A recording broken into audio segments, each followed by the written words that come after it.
Suv bu bebaho tabiiy ne'mat. Uning har bir tomchisidan oqilona foydalanish bugungi kunda dolzarb vazifalardan biriga aylandi.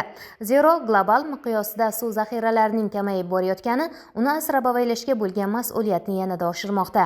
Samarqand viloyati hududiy qurilish va uy-joy kommunal xo'jaligi nazorati inspeksiyasi tomonidan joylarda ichimlik suvidan samarali foydalanish, ichimlik va oqova suv tarmoqlariga noqonuniy ulanishlarning oldini olishga qaratilgan nazorat tadbirlari va targ'ibot ishlari muntazam tashkil etilmoqda.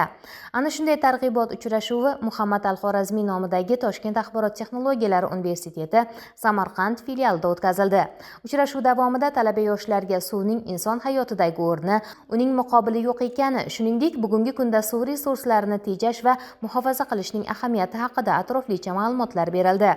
Tadbirda mavzuga doir videoroliklar namoyish etilib, suv tanqisligi muammosining global ko'lami va uning kelgusidagi oqibatlari yoshlarga aniq misollar orqali tushuntirildi.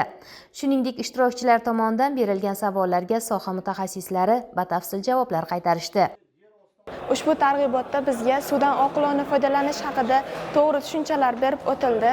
Suvdan hozirgi paytda oqilona foydalansak, kelajak avlod uchun ham katta foyda ekanligi haqida kengroq batafsil tushuntirildi.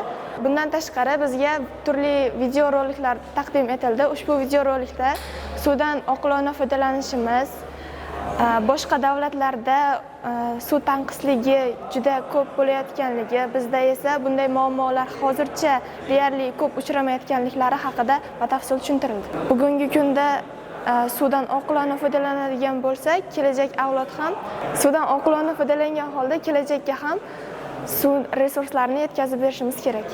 Ta'kidlash joizki, bu kabi targ'ibot uchrashuvlari yoshlar ongida tabiiy resurslarga ehtiyotkorona munosabatni shakllantirish, suvdan tejamkorlik bilan foydalanish madaniyatini oshirishga xizmat qiladi. Chunki suvni asrash bu faqat bugunning emas, balki kelajak avlodlar taqdiriga bevosita daxldor masaladir.